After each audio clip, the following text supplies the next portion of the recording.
Bonsoir à tous, il est 19 h, c'est l'heure du journal. Ce soir, nous recevons Nicolas Rupert. Bonsoir. Bonsoir. Nicolas Rupert, directeur de l'entreprise Matisse. Mais d'abord, voici les titres.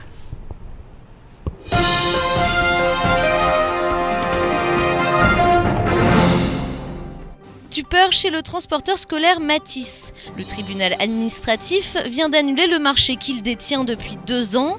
Un marché qui s'arrêtera donc à la fin de l'année scolaire. Réaction et explications dans ce journal. Première journée consacrée aux dons d'organes aujourd'hui au Conseil général. Conférences, débats, tables rondes, les médecins du CHM et de l'ARS veulent sensibiliser la population. Reportage. La sélection de la 5e édition des prix musique de l'océan Indien est lancée. Nous avons rencontré le rappeur-compositeur mahorais Don Quichotte qui fait partie des candidats. Portrait à la fin de cette édition.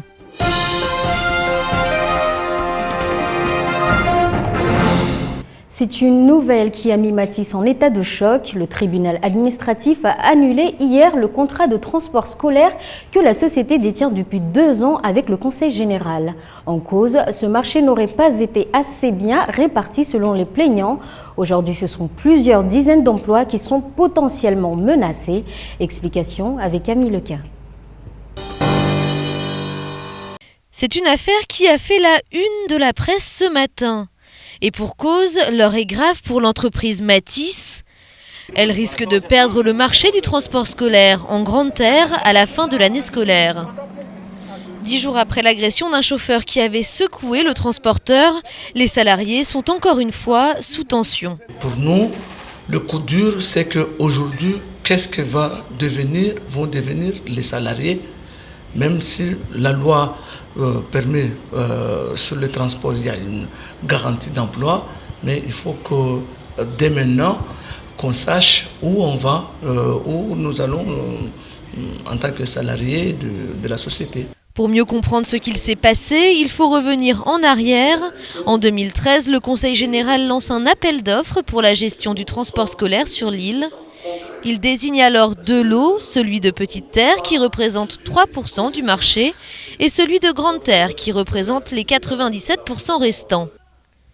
Ce dernier est alloué à Matisse jusqu'en 2018. Seulement, la coopérative des taxis verts de Mayotte et la société Camardine contestent car pour eux, le marché est trop volumineux.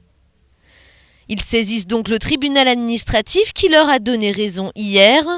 Mais pour le syndicat FO Transport, ces 2 petits transporteurs n'ont pas les moyens de prendre en charge un tel volume d'activité. Mais aujourd'hui, par rapport à la situation géographique de Mayotte, ensuite, c'est la capacité qu'on le connaît. Moi, je peux m'abuser. Aujourd'hui, la société Matisse constitue avec des actionnaires. Et chaque actionnaire, ils ont leurs ressources propres. Ensuite, il y a l'expertise de la société de Transdev. Déjà, au-delà de leurs compétences, de leurs ressources, ils ont besoin déjà de l'expertise d'un gros groupe, d'un grand groupe. Le Conseil général a fait savoir qu'il fera appel auprès de la Cour administrative d'appel de Bordeaux. L'entreprise Matisse, elle, n'a pas encore souhaité s'exprimer sur la question. Si la première décision s'applique, le transporteur devra donc arrêter son activité en août prochain. Chauffeurs et agents de médiation, 178 emplois sont aujourd'hui menacés. Plus de réponses tout de suite avec Nicolas Rupert, directeur de l'entreprise Matisse. Alors, c'est une surprise cette décision pour vous ? Bien plus qu'une surprise, c'est un coup de tonnerre.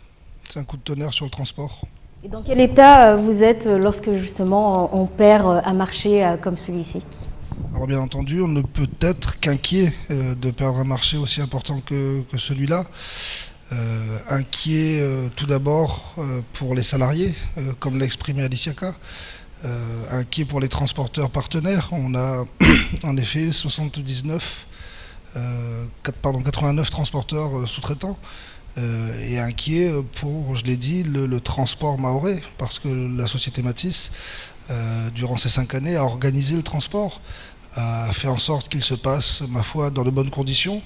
Et aujourd'hui, malheureusement, le contrat prend fin. Le contrat devait durer jusqu'en 2018. Qu'est-ce qui s'est passé entre-temps? Pourquoi cette décision? Alors le contrat devait en effet durer jusque 2018. Il a été, dès sa sortie, ce contrat attaqué en cour d'appel, au tribunal administratif. Le tribunal administratif a rendu aujourd'hui, donc avec un peu moins de 2 ans de retard, sa décision consistant à résilier le contrat qui nous lie au Conseil général. Et justement, en 2013, lors de l'appel d'offres, même lors du partage de l'allotissement en 2 parties, Grand Air, Petit Air, il y avait aussi un problème, notamment avec les entreprises qui aujourd'hui ont amené cette décision actuellement. Oui, je vous le disais, les contestations se sont faites entendre dès le départ, donc dès l'attribution du marché. Et la justice rend son verdict aujourd'hui. Le Conseil général va faire appel. Vous allez faire appel aussi? Alors nous avons longuement réfléchi avec les actionnaires de Matisse et nous allons en effet faire appel de cette décision du tribunal administratif. Et si cette décision s'applique justement en août 2015, est-ce que vous allez demander des compensations? Alors on n'en est pas encore là. Ma première pensée est d'abord d'essayer de faire casser cette décision du tribunal administratif. Les compensations, s'il doit y en avoir, on en discutera bien après. On n'en est vraiment pas à ce stade du dossier. Et quel est le climat dans l'entreprise? Je suppose que les salariés sont très très inquiets. Alors je vous confirme que les salariés sont très inquiets. J'ai rencontré l'ensemble des IRP, des instances représentatives du personnel, hier soir, en début de soirée au dépôt de Matisse, pour leur faire l'annonce officielle de cette décision du tribunal administratif. Et bien entendu, ils ont fait état de leurs craintes, de leurs inquiétudes quant à la pérennité de l'emploi, quant à leur mission quotidienne. Donc oui, ils sont très très inquiets. Est-ce que vous craignez aujourd'hui une autre mobilisation? Je ne crains pas de mobilisation, non, parce que je pense qu'il ne faut pas mettre la charrue avant les bœufs. On a chez Matisse des salariés qui sont responsables, conscients de la mission qui est la leur, et qui vont, à mon sens, attendre, bien entendu, la suite des événements, parce qu'on n'est qu'au début du dossier. Et cela risque de mettre justement un désordre pour la rentrée prochaine. Vous pouvez nous en dire plus? Quel serait le souci qui pourrait amener ce problème-là, cette décision? Alors, à la rentrée prochaine, le contrat qui lie Matisse au Conseil général aura déjà pris fin, donc par décision du tribunal administratif. Je vous confirme que, selon moi, de très très gros soucis au niveau du transport scolaire se feront sentir. Je suis par contre certain que le Conseil général est en ce moment même en train d'étudier des solutions pour assurer de manière pérenne cette rentrée 2015. Est-ce que vous pensez que vos concurrents ont la capacité de faire le travail? Et d'ailleurs, qui sont-ils? Alors, on ne peut pas vraiment parler de concurrents parce que les 2 personnes ayant déposé cette requête, pour l'un est un taxi et pour l'autre est un transporteur déclaré au registre des transports mais n'ayant plus de licence active, je ne pense pas qu'ils sont à l'heure actuelle des concurrents. Est-ce que vous considérez que auparavant vous aviez, avant même cette décision, vous aviez le monopole du marché? J'ai pas compris. Le monopole du marché. On était la seule entreprise détentrice du marché. On ne peut pas appeler ça un monopole. On sous-traite quand même la majeure partie de l'activité à des transporteurs locaux. Je l'ai dit en début de journal, 89 transporteurs partenaires. Donc ce n'est pas un monopole, non. Et bien justement, après cette décision, vous m'aviez dit qu'il y a eu une réunion. Vous pouvez m'en parler un peu de cette réunion? Alors j'ai également, suite à la réunion avec mon personnel hier soir, demandé au syndicat représentatif des transporteurs, partenaires de Matisse, de venir à ma rencontre au dépôt, également pour échanger avec eux, pour leur annoncer officiellement cette nouvelle, bien qu'ils l'avaient quasi tous reçue via la presse, et pour qu'on échange, pour qu'on partage nos craintes respectives, parce qu'il y a des craintes également du côté des transporteurs locaux. Mais justement, c'est un deuxième choc pour vous après l'agression qui s'est déroulée sur votre chauffeur. Est-ce que vous avez eu le temps quand même de bien parler déjà de l'agression, régler les choses et entamer aussi une autre discussion concernant cette décision? Les choses se cumulent quand même. Alors les choses malheureusement s'enchaînent, c'est, on peut le dire, une série noire. Les événements s'enchaînent à un rythme effréné. On sort à peine, vous le dites, de cette crise qu'on a connue il y a un peu plus d'une semaine. Non, on est dans le feu de l'action au quotidien en ce moment et on n'a pas vraiment le temps de se poser. Donc très inquiet pour l'instant.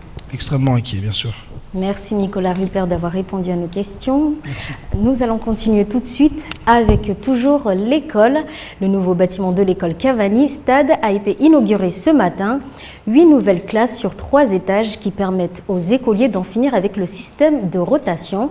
Les élus de Mamoudzou et les représentants du vice-rectorat étaient présents et se félicitent de ce projet qui va faciliter la mise en place des rythmes scolaires. Abbas Alidi et Camille Leca étaient sur place.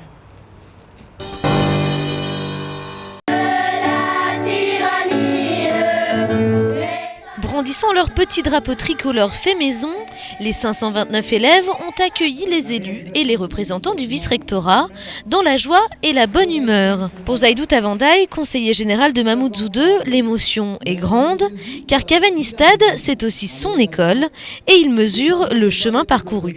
Je suis très attaché personnellement à ce site parce que en 84, je faisais partie des effectifs qui étaient scolarisés ici. On était une trentaine, on était les premiers arrivés sur ce site. J'avais 15 ans en CM2. Aujourd'hui, ils ont 10 ans, 11 ans. Ça démontre le chemin parcouru ici à Mayotte. Beaucoup a été fait. Fini l'engorgement des classes, aujourd'hui l'école a les moyens d'offrir de bonnes conditions d'accueil à ses élèves, avec 28 classes, une salle informatique, une bibliothèque, 4 salles réservées aux activités périscolaires et même une salle accessible aux enfants handicapés. Ce nouveau bâtiment inauguré ce matin marque aussi la fin des rotations. Ici, les nouveaux rythmes scolaires peuvent s'appliquer sans trop d'encombre. Un bon début pour Mohamed Mouandjié, élu de la mairie de Mamoudzou. C'est difficile, encore une fois, la mise en place des rythmes scolaires, mais ici, avec cette nouvelle école, avec ces nouvelles classes, je pense que nous offrons aux gamins les meilleures conditions de travail, avec des salles beaucoup plus aérées, avec des moyens informatiques, avec de nouveaux bâtiments. Je pense que les conditions scolaires sont réunies. Après, il faudra qu'on améliore effectivement la question des rythmes scolaires, même si, encore une fois, ça sera beaucoup plus facile sans rotation. Le maire Majani Mohamed l'a même rappelé ce matin, l'objectif est de faire disparaître le système de rotation dans toutes les écoles de la commune. Seulement, il faut encore construire 150 classes pour y parvenir. Demain, à Mamoudzou, une réunion concernant les conditions de travail et le statut des agents territoriaux spécialisés d'école maternelle ATSEM aura lieu à la place de la République dès 9h. Il est organisé par le syndicat SISMA CFDT. Quelles sont les revendications précisément? Nous avons posé la question à Ousseni Balahachi, secrétaire général du syndicat. On l'écoute au micro de Nourdine Abdourahim.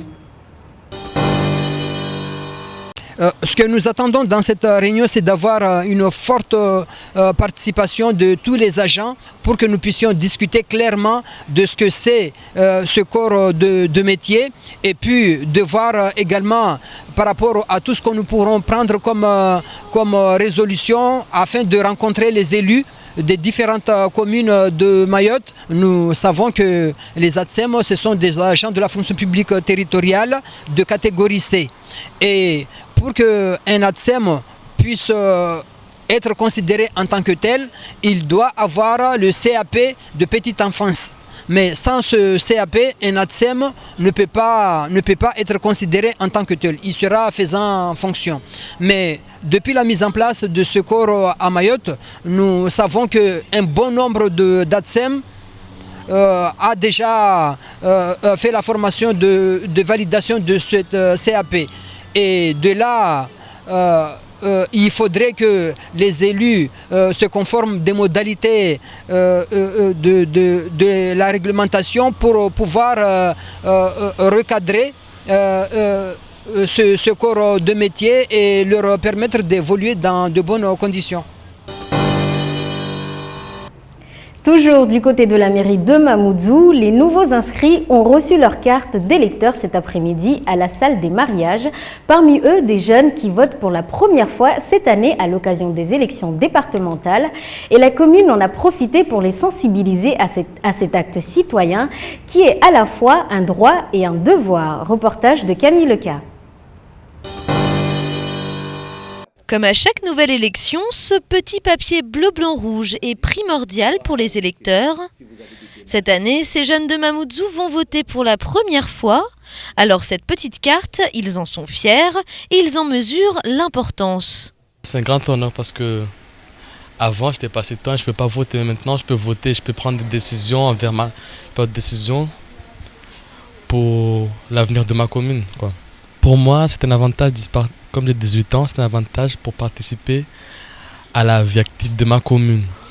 C'est une nouvelle honneur parce que ça m'aide à découvrir dans la citoyenneté pourquoi on vote ici, et ça m'aide aujourd'hui à découvrir le monde et surtout à voir la voie électorale. Sensibilisation, échange et remise d'un livret du citoyen. Cette journée de la citoyenneté est organisée partout en France. Elle vise surtout à mobiliser les jeunes et à leur faire comprendre que voter est une chance et que la démocratie n'est pas la règle partout. Nous savons tous que dans plusieurs pays de ce monde, les jeunes ou même les adultes, voire même les femmes, n'ont pas ce droit-là, n'ont pas cette possibilité de s'exprimer pour décider de leur avenir. Donc là, c'est une chance pour ces jeunes-là. Et nous aimerions qu'ils comprennent, qu'ils prennent conscience, que ce soit ancré dans leur tête, que c'est une chance qu'ils ont, ils doivent l'exprimer pour pouvoir décider de leur avenir et non laisser à d'autres personnes de décider à leur place. Jusqu'au premier tour des départementales, il reste maintenant 3 semaines à ces jeunes pour choisir le bulletin qu'ils mettront dans l'urne. Et cette année, les électeurs en général seront plus nombreux à Mamoudzou. La mairie a délivré 1700 nouvelles cartes.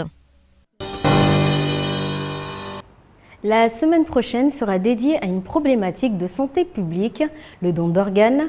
Pour sensibiliser les soignants et la population mahoraise sur cette question, le CHM a organisé aujourd'hui à l'hémicycle Younoussa Bamana des conférences-débats ouvertes à tous. Le nombre de donneurs est très bas sur le territoire, alors comment se porte le don d'organes? Une réflexion éthique est nécessaire pour cet état des lieux.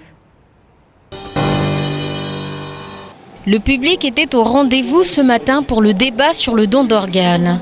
Un recours peu répandu à Mayotte, le rapport à la mort étant très sacré. Sur l'île, il y aurait moins de donneurs que de personnes en attente de transplantation. La culture soignante et la culture mahoraise ne s'accordent pas facilement sur la question, alors il faut trouver un consensus. Ici, nous sommes complètement baignés dans un climat d'interculturalité avec d'un côté la culture mahoraise, mais de l'autre côté aussi la culture soignante et ce turnover paramédical et médical avec une population expatriée qui ne connaît pas les rites et coutumes de la culture mahoraise. Ça nous a semblé très très important de pouvoir en discuter tous ensemble et de trouver des consensus de travail. Tout sujet en état de mort cérébrale peut être considéré comme un donneur potentiel.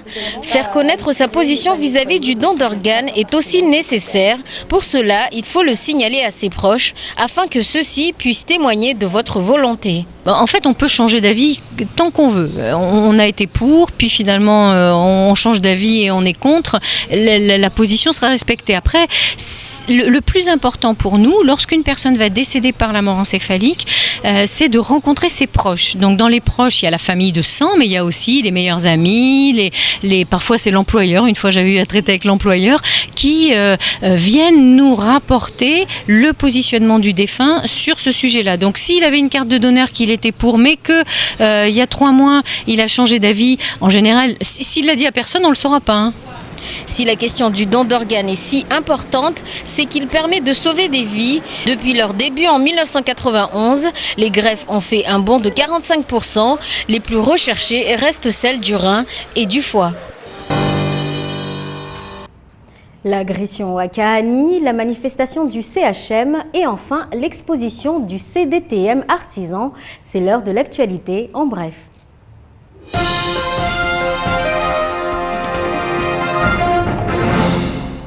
Agression au lycée de Kahani hier matin. Un élève de l'établissement a été pris à partie par 4 collégiens venus de Sada et Chiconi. Il a été victime de 6 coups de couteau. L'adolescent a été transporté au dispensaire de Kahani avant d'être transporté aux urgences de Mamoudzou. Son pronostic vital n'est pas engagé et il était conscient lorsque les premiers soins lui ont été prodigués. L'un de ses agresseurs a pu être identifié, interpellé et placé en garde à vue. L'enquête se poursuit, elle a été confiée à la brigade de Sada, renforcée par la section de recherche de Pamandzi. Pour éviter tout débordement, une patrouille du DSI et de la brigade de Sada ont été déployées pour sécuriser les lieux. Le comité départemental du tourisme met à l'honneur les artisans de Lille. Une exposition permanente intitulée Buenesso va prendre place dans son hall d'accueil à partir de demain matin. Chaque mois, c'est ainsi un groupe de 4 à 5 artisans aux spécialités différentes qui pourront faire découvrir leur savoir-faire aux visiteurs. Pour les journées d'inauguration, des démonstrations seront même organisées. Un projet réalisé avec le concours d'Ali Hassanim Kolo, représentant collégial des artisans de Lille. Pour la première, le rendez-vous est fixé demain de 9h à midi au CDTM à Mamoudzou. La manifestation républicaine des employés du centre hospitalier de Mamoudzou, initialement prévue demain samedi, est reportée. Les syndicats de l'hôpital se sont réunis aujourd'hui pour convenir de revendications communes pour cette mobilisation. Une nouvelle date devrait être fixée dans 2 semaines. Pour rappel, cette manifestation est organisée pour alerter la population sur les agressions qui se sont multipliées envers le personnel du CHM ces derniers mois.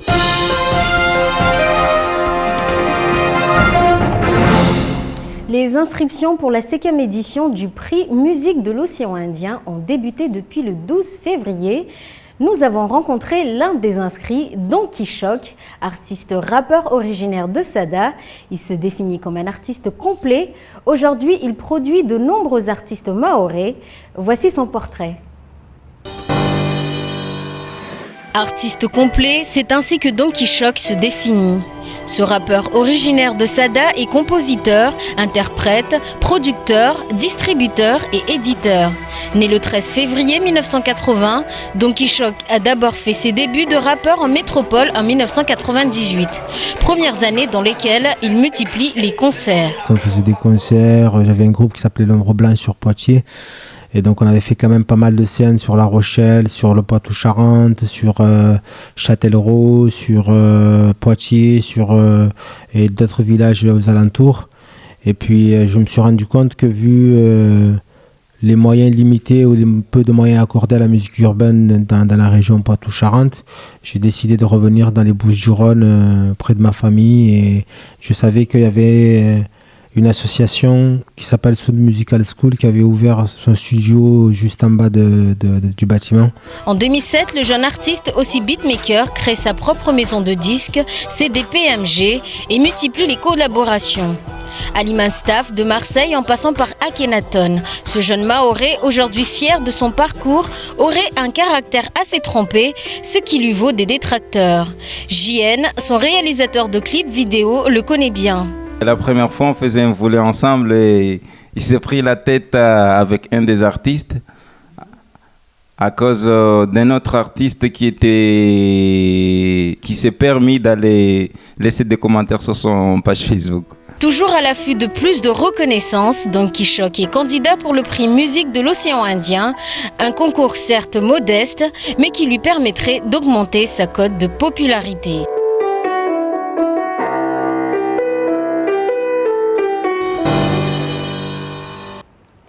C'est la fin de ce journal. Merci de nous avoir suivis. Toute l'équipe vous souhaite un très beau week-end. Rendez-vous lundi à la même heure. Nam Kwahir.